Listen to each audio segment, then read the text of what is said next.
March 21st, 1868.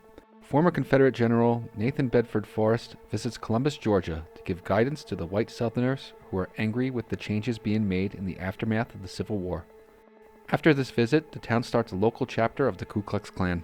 Meanwhile, South Carolina-born abolitionist and Union War veteran George Ashburn is campaigning to become one of Georgia's senators.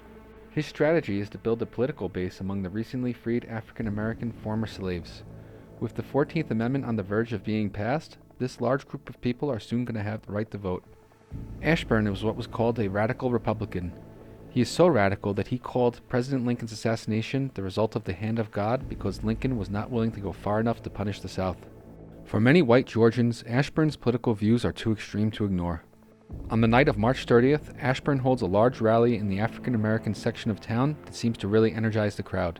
But from this moment, the Klan decides that he is too dangerous to live. Just after midnight, a mob of white residents storms his house. Several of the members are well dressed and wearing masks to hide their identities. They pull Ashburn out of bed, and after a brief scuffle, Ashburn is shot multiple times by multiple people. Georgia is still under military occupation at this time, and its governor is General George Meade, the hero of Gettysburg.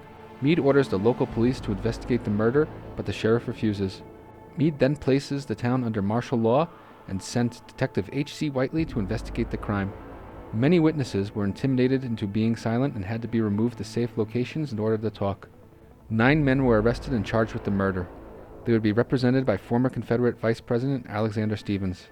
8 witnesses would testify against them, including 2 people who were part of the mob that stormed Ashburn's house. The trial would become national news, with the northern press treating Ashburn as a heroic martyr. In the southern papers, he was vilified and slandered with claims that he was not actually at his house when he was killed, but it was instead a Negro brothel. While the trial was ongoing, there were behind-the-scenes negotiations between Georgia's politicians and the federal government. Georgia would drop its resistance and agree to ratify the 14th Amendment. In exchange, they would be readmitted to the Union and the military occupation would end.